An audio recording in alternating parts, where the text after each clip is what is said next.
मागील 4 वर्षांपासून लांबलेली सातारा सांगली स्थानिक स्वराज्य संस्थेच्या निवडणुकीचं बिगुल आता वाजले। सांगली सातारा स्थानिक स्वराज्यासाठी 18 जूनला मतदान होणार असून 25 मे ते 1 जून या कालावधीत अर्ज दाखल करता येणार आहेत। केंद्रीय निवडणूक आयोगाकडून निवडणुकीची घोषणा होताच जिल्ह्यात आचारसंहिता लागू झाली। निवडणूक आयोगाने जिल्हा प्रशासनाला आचारसंहितेचे काटेकोर पालन करण्याचे आदेश दिले। दरम्यान स्थानिक स्वराज्य संस्थेची निवडणूक जाहीर होताच राजकीय हालचालींना वेग येणार असल्याचं स्पष्ट झालंय। राज्यात 2020 पासून कोरोना आणि ओबीसी आरक्षण यामुळे स्थानिक स्वराज्य संस्थांच्या निवडणुका झाल्या नव्हत्या। त्यामुळे स्थानिक स्वराज्य संस्था मतदारसंघातून निवडून आलेल्या विधान परिषदेच्या 17 जागा टप्प्याटप्प्याने रिक्त झाल्यात। आता 20 जिल्हा परिषद वगळता राज्यातील सर्व स्थानिक स्वराज्य संस्थांच्या निवडणुका पार पडल्या। स्थानिक स्वराज्य संस्थांच्या मतदारसंघात निवडणूक घेण्यासाठी किमान 75% स्थानिक संस्था कार्यरत असणं आणि 75% मतदार पदावर असणे हे अनिवार्य असतं।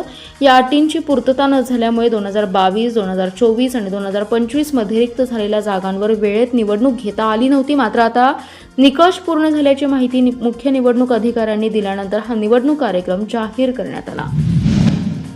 युद्धजन्य परिस्थितीत पंतप्रधान नरेंद्र मोदी यांनी देशवासियांना इंधन बचतीसह सोने खरेदी न केल्याचं आवाहन केलं। मोदींची भूमिका राष्ट्रहिताची असून यात मताच्या राजकारणाचा विषय नाही। याबाबत अफवा पसरवणाऱ्यांना जशास तसं उत्तर दिलं जाईल।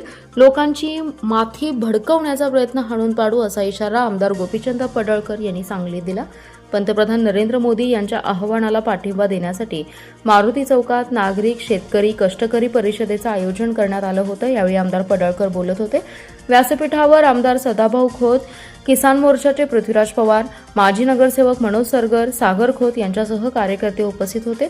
आमदार पडळकर म्हणाले की काही जण मोदींना लांबलचक पत्र लिहित आहेत, काही स्वयंघोषित अर्थतज्ञ टीका करत आहेत, काँग्रेस महाआघाडीतील नेतेही आरोप करत आहेत। ज्यांना रस्त्यावरील खड्डे मुजवता आले नाहीत ते आता मोदींना सल्ला देत असल्याची उपरोधिक टीका आमदार पडळकर यांनी केली आहे। दरम्यान परिषदेत राष्ट्रवादीचे नेते आमदार जयंत पाटील यांच्यावर अनेकांनी निशाणा साधलाय।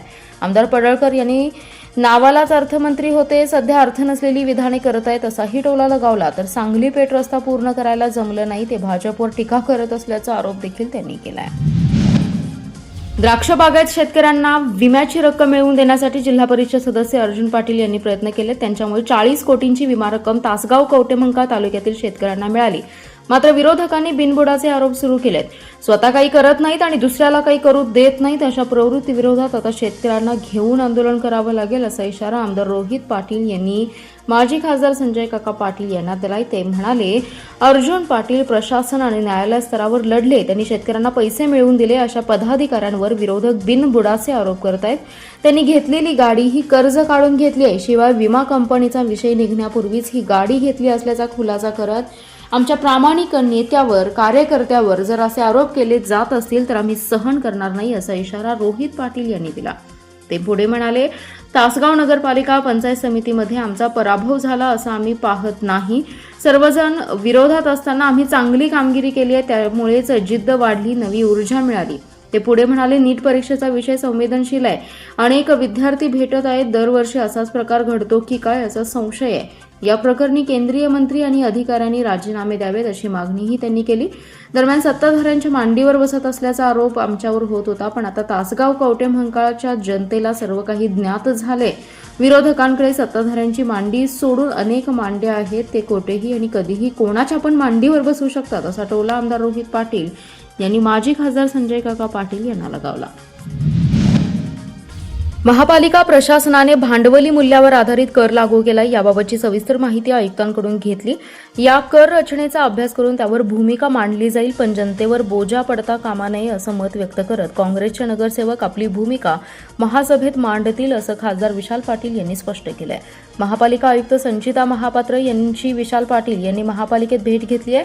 यावेळी अतिरिक्त आयुक्त राहुल रोकडे, उपायुक्त अश्विनी पाटील यांच्यासह काँग्रेसचे नगरसेवक उपस्थित होते। खासदार विशाल पाटील यांनी महापालिकेच्या उत्पन्न वाढीसोबतच नागरिकांवरही कराचा बोजा पडणार नाही याची काळजी घेणं आवश्यक असल्याचं मत मांडलं। तसेच नवीन कर रचनेबाबत नागरिक, व्यापारी, उद्योजकांच्या मनात असलेल्या शंकांचं निरसन झालं पाहिजे, त्यांच्याशी चर्चा करून सर्वांना विश्वासात घेऊन याबाबत निर्णय झाला पाहिजे। प्रशासनाने घाईघाईने निर्णय लादू नये अशा सूचना केल्याचंही विशाल पाटील यांनी सांगितलं।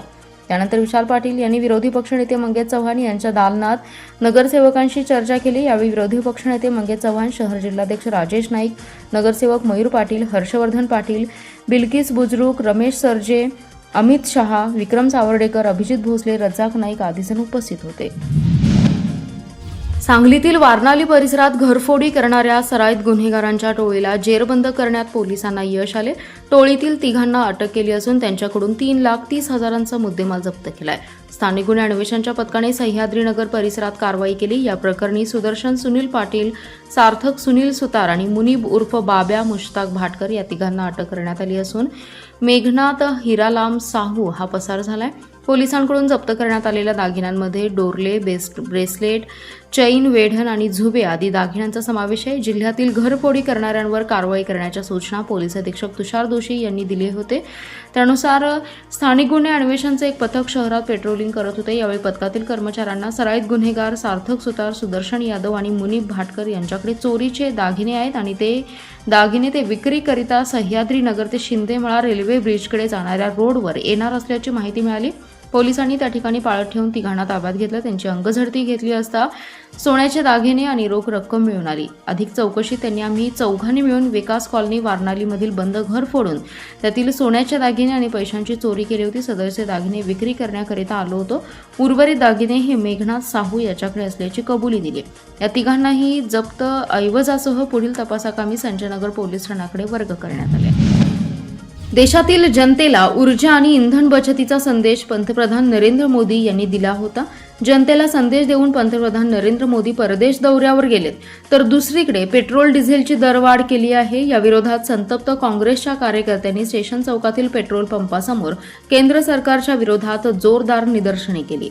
यावेळी शहर जिल्हाध्यक्ष राजेश नाईक म्हणाले, मोदी सरकार महागाई रोखण्यामध्ये अपयशी ठरले। सर्वसामान्य जनतेला महागाईमुळे जगणं कठीण झाले। अशा परिस्थितीमध्ये महागाई रोखून हे मोदी सरकार जनतेला दिलासा न देता विदेश दौरा करत आहेत। या मोदी सरकार विरोधात महाविकास आघाडीच्या माध्यमातून जिल्ह्यातील सर्व नेत्यांना एकत्रित आणून एक भव्य आंदोलन छेडलं जाईल असा इशारा त्यांनी दिला।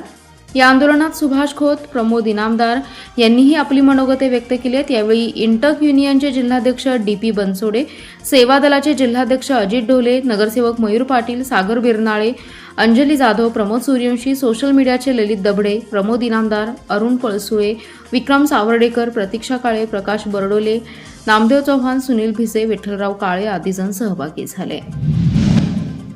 बेकायदेशीर ऑनलाईन औषध विक्रीमुळे सर्वसामान्य मेडिकल व्यावसायिक अडचणीत आले आहेत। या बेकायदेशीर ऑनलाईन औषध विक्री विरोधात अखिल भारतीय औषध विक्रेता संघटनेने उद्या बुधवारी देशव्यापी बंदची हाक दिली आहे। ऑनलाईन औषध विक्री बंद करा, कॉर्पोरेट्सद्वारे अव्यावसायिक डिस्काउंट बंद करा, बनावट औषध यावर कारवाई करा या मागण्यांसाठी हा बंद पाळण्यात येणार आहे। या बंदमध्ये जिल्ह्यातील 4,200 विक्रेते सहभागी होणार असून जिल्हाधिकारी कार्यालयावर मूक मोर्चा काढण्यात येणार असल्याची माहिती संघटनेचे विजय पाटील यांनी दिली। यावेळी माहिती देताना विजय पाटील म्हणाले की ऑनलाईन औषध विक्रीबाबत कायद्यात कोणतीही भरीव तरतूद नाही। ऑनलाईनमध्ये नशेची औषधे घरपोच मिळत असल्याने नशेखोरांचं प्रमाण देखील वाढले। त्यामुळे ऑनलाईन औषध विक्रीवर बंदी घालावी यासाठी वारंवार मागणी करूनही सरकारकडून दुर्लक्ष होते। याच्या निषेधार्थ बुधवारी 1 दिवसीय बंदची हाक देण्यात आली। या बंदमध्ये जिल्ह्यातील सर्व औषध विक्रेते 19 मे रोजी रात्री 12 वाजल्यापासून 20 मे रोजी रात्री 12 वाजेपर्यंत दुकाने बंद ठेवून सहभागी होणार आहेत। जवळपास देशातील 1.5 लाख केमिस्ट या बंदमध्ये सहभागी होणार आहेत अशी माहिती महाराष्ट्र राज्य केमिस्ट अँड ड्रगिस्ट असोसिएशनचे विजय पाटील यांनी दिली आहे।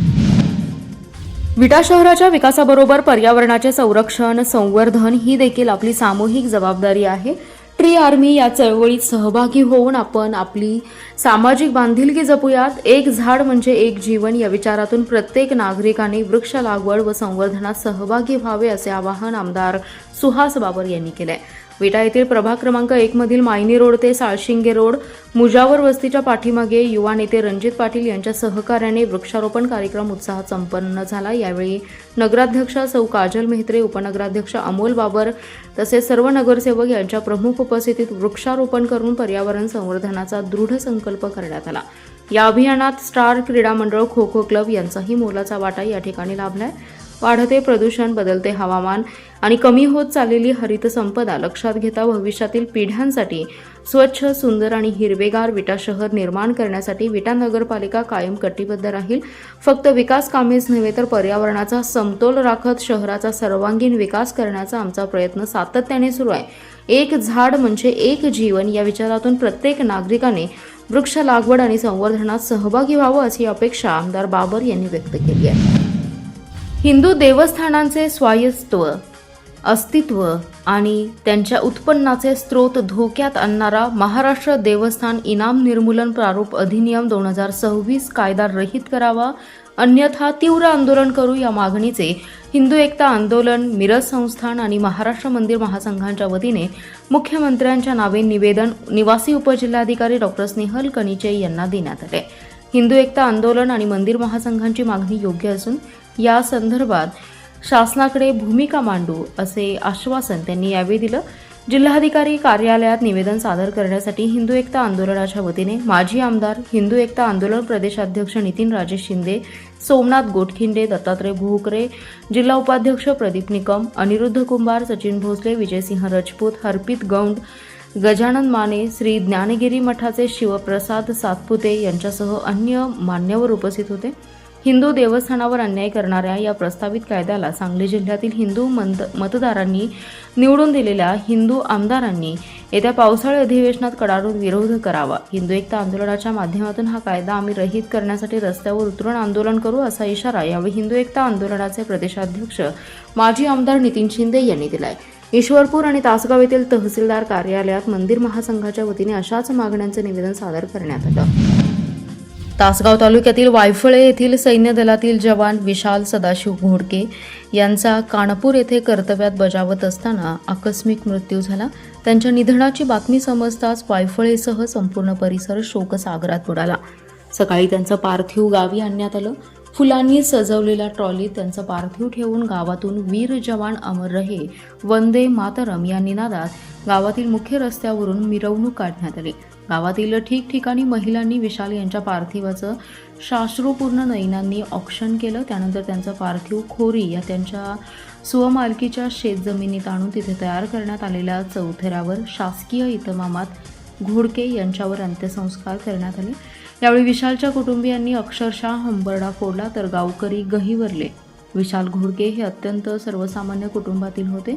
घरची परिस्थिती प्रतिकूल असतानाही देशसेवेचं स्वप्न उराशी बाळगत त्यांनी जिद्द आणि मेहनतीच्या जोरावर अवघ्या 18व्या ते 19व्या वर्षी सैन्य दलात स्थान मिळवलं होतं. गेले 13 ते 14 वर्ष ते देशसेवेत कार्यरत होते. सध्या त्यांची नेमणूक कानपूर येथे होती. शनिवारी सकाळी कर्तव्यावर असतानाच त्यांचा आकस्मिक मृत्यू झाला आणि ही धक्कादायक बातमी समजताच वायफळे गावावर दुःखाचा डोंगर कोसळला. गेले 2 दिवस संपूर्ण गाव शोकसागरात बुडाला होता.